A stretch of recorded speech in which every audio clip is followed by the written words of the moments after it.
Eh, Gracias por la invitación. Gracias a la Universidad San Ignacio Loyola, a Raúl, por este trabajo, que no es otra cosa que una piedra más que él pone en la construcción de este conocimiento de Fernando Belaúnde Terry como testimonio para las generaciones presentes y para las que vienen, para el futuro. Este portal, como se ha dicho, contiene escritos de Belaúnde, videos, audios y fotografías de Belaúnde. Yo quiero primero referirme a la importancia de las fotografías de Fernando Belaúnde. Las fotografías reflejan un testimonio, un sentimiento. Esta primera fotografía que se está viendo, por ejemplo, podríamos decir que es una invitación a caminar para trabajar por el bien del Perú. Es casi una consigna en el buen sentido de la palabra. Es una fotografía que caracteriza al líder que se pone adelante y que sus seguidores lo acompañan para realizar la obra que él tiene pensado hacer por el Perú, porque es una fotografía de sus inicios en la carrera política por la presidencia de la República. Después hay otra fotografía, que es la fotografía que representa al hombre de la bandera. Esta fotografía, una vez más, Belaúnde se pone delante del pueblo. Era el mitin del 1 de junio que se había convocado para exigirle al Jurado Nacional de Elecciones su inscripción.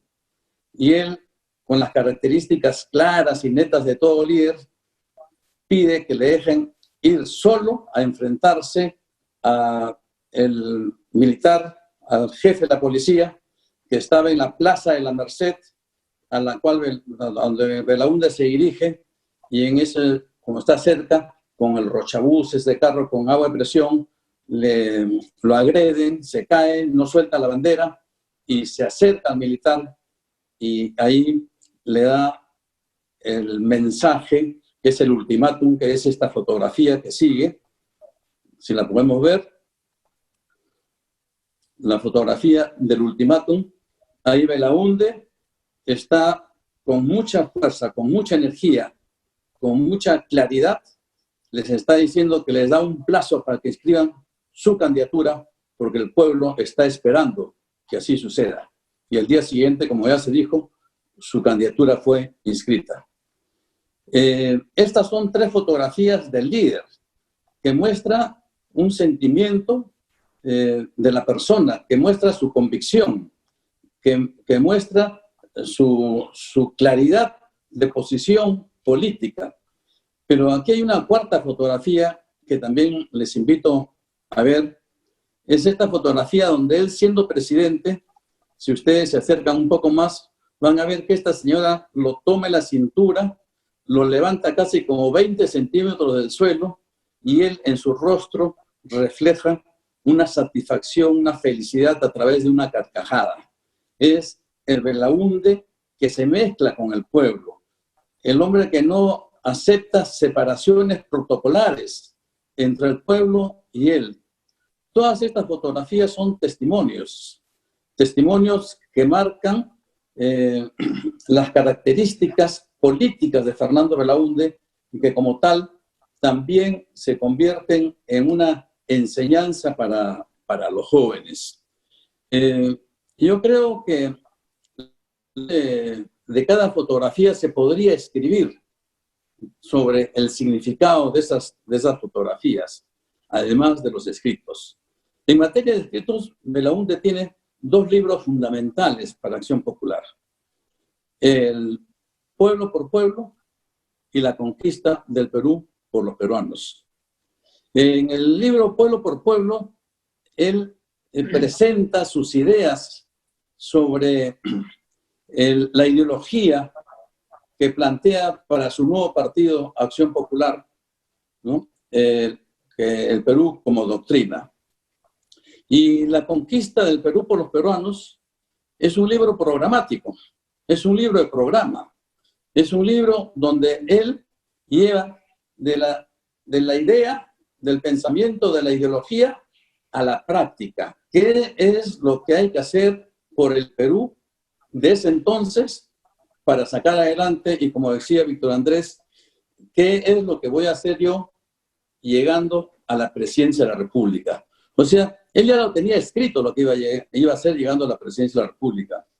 Y la conquista del Perú por los peruanos, que es un libro programático, cubre todos los sectores sociales, económicos, productivos, de infraestructura que el Perú de ese entonces requería. Y yo quiero referirme solamente a uno, al de la ampliación de la frontera agrícola. Belaúnde, preocupado por la ley de Malthus, los pronósticos de Malthus, quien anunciaba que mientras que la población crece en progresión geométrica, el abastecimiento de alimentos de esa población crece en progresión aritmética. Entonces se abría una brecha y que sin duda se produciría un desabastecimiento de alimentos conforme la población iba a crecer.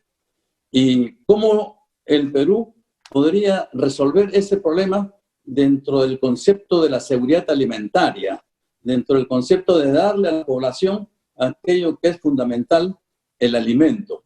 Entonces plantea dos temas. Una propuesta de carácter horizontal, que podríamos llamarla, que es el crecimiento en la frontera agrícola, incorporando nuevas tierras improductivas, tierras incultas, que no están trabajadas porque no están habilitadas y que produzcan. Y por otro lado, a través de la tecnología, ¿no?, que es una propuesta de crecimiento vertical a través de la productividad, el aumento de los rendimientos por unidad de superficie, el aumento de la productividad.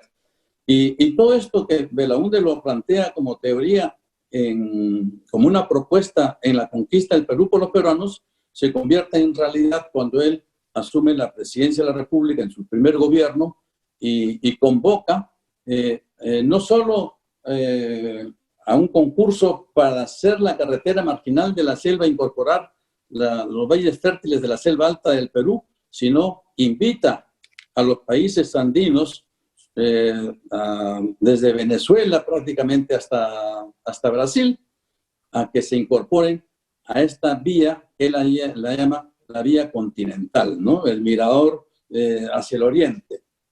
Y esto tiene que ver también con un problema que se presentaba ya a comienzos de la década del 60, que eran la migración del campo a la ciudad.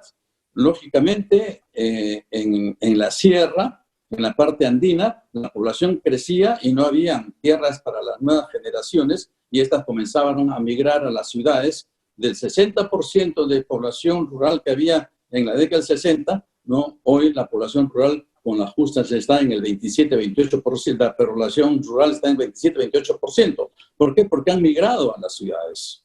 Han migrado a las ciudades. Entonces, Belaúnde decía, reorientemos esa migración, en vez de que sea hacia la costa, hacia las ciudades, que sea hacia la región de la selva, que es una zona productiva donde hay tierras que están esperando la llegada de nuevos agricultores, nuevos campesinos. Y así se delinea la construcción de la carretera marginal de la selva, que él empieza en su primer gobierno. En el primer gobierno, el departamento de San Martín estaba totalmente aislado del resto de la República, solamente se llegaba por avioneta, ¿no? Y con la carretera marginal de la selva, que empieza en la frontera con Ecuador y cuando se dirige hacia el sur pasa por el departamento de San Martín, incorpora todas esas tierras fértiles del Guayaga, del Mayo, y el departamento de San Martín después se convierte en el primer productor de granos de maíz en el Perú. Y así llega, pero se da el golpe de Estado al que se ha hecho referencia y se paraliza durante 10 años la construcción de la carretera marginal de la selva. En su segundo periodo, a los 7 días de haber asumido la presidencia de la República, Fernando Belaúnde estaba mandando un conjunto de maquinarias a la altura del kilómetro 83, antes de llegar a Pucallpa, en la carretera de Tingo María a Pucallpa, para reiniciar la construcción de la carretera marginal dirigida hacia Puerto Bermúdez y de ahí salir a Villarrica y continuar por el sur hasta empatar con el río Tambo. Es en estas circunstancias que me honra, me siento realmente honrado en ese momento cuando él me convoca para hacerme cargo de este proyecto. Yo era en ese entonces profesor universitario de una universidad pequeña, provinciana de la selva, pero había tenido oportunidad de conversar con Belaúnde y él habría decidido que yo podría hacerme cargo de ese proyecto, por eso que tuve ese privilegio de trabajar al lado de él en uno de sus proyectos más importantes. Proyectos que han permitido incorporar 1.600.000 hectáreas a la agricultura, de crear ciudades, polos de desarrollo, de lo que Belaúnde dijo, a lo largo de la carretera marginal se crearán un rosario de ciudades, y así fue. Y entre esas ciudades hay una ciudad emblemática que es Ciudad Constitución, que él la fundó. Es una de las pocas ciudades o la única ciudad fundada en la época moderna. Hoy Ciudad Constitución supera los 25.000 habitantes, es un centro de producción agrícola y ganadero importante, es un punto de conexión fluvial donde convergen 3 ríos importantes de la selva, el Palcazú, el Pichis y el Pachitea. Los 2 primeros dan nacimiento al Pachitea, que después termina en el Ucayali. Pues bien, toda esta obra de Belaúnde es una obra que lo que tiene como objetivo es darle empleo, reorientar las migraciones, producir alimentos, seguridad alimentaria. Escrito en la conquista del Perú por los peruanos. No voy a tocar los otros campos como el tema de las irrigaciones para las pequeñas irrigaciones para la costa, las grandes irrigaciones de las 5 grandes represas que hizo de la selva, perdón, de la costa. Para terminar, quisiera referirme a la situación actual. Ismael dijo, estas circunstancias por las que vive el Perú, se necesita un hombre que tenga las ideas, la energía y la capacidad que Belaúnde tenía para hacer frente a los grandes problemas.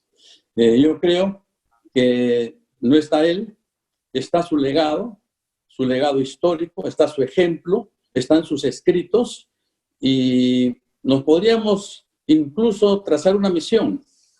Así como él escribió la conquista del Perú por los peruanos, nosotros podríamos escribir la reconstrucción del Perú por los peruanos en este momento difícil, porque el próximo año tendremos elecciones, habrá que llegar a esas elecciones con ideas y con propuestas claras. Habrá que establecer y definir los ejes del desarrollo para esos nuevos 5 años de gobierno que van a ser muy duros. Pero nosotros tenemos como respaldo los mensajes que nos ha dejado Belaúnde. El primero de ellos, que es el punto fundamental de su doctrina, trabajar por una sociedad justa. Y una sociedad justa implica llevar bienestar a la población, llevar bienestar a todos los sectores de la población. Y el bienestar, sin duda, se obtiene a través del trabajo, de la atención de los servicios que la población demanda. Por eso que los elementos centrales, pienso yo, que han de determinarse para el próximo gobierno son la atención prioritaria y la reforma del sistema de salud. Esta pandemia nos ha demostrado la debilidad que tenemos en la atención de salud. Nos ha agarrado desprevenidos, pero de las crisis hay que sacar ejemplos, hay que sacar lecciones, y esta es una lección dura. Muchos compatriotas nuestros están perdiendo la vida porque precisamente no hemos dado la atención debida y adecuada a la salud. La propuesta de Acción Popular para el próximo gobierno deberá tener esto como elemento central. El otro elemento central, vertebral, es el de la educación. Normalmente se confunde instrucción con educación. Yo digo, estamos dando en el Perú, en las escuelas, en los colegios, en las universidades, ¿estamos dando educación o simplemente nos estamos centrando en la instrucción? Creo yo que la educación va mucho más allá. Debemos utilizar a la educación como una forma de crear un nuevo peruano cuyo ser esté caracterizado por una disciplina tan necesaria en estos momentos. Y finalmente, sin duda, habrá que trabajar en el tema económico, en las inversiones, promover las inversiones para poder salir adelante. En Acción Popular tenemos una ventaja: la herencia de Belaúnde, el ejemplo de Belaúnde, los escritos de Belaúnde, los videos de Belaúnde y las fotografías de Belaúnde, que por sí solo hablan. Muchas gracias.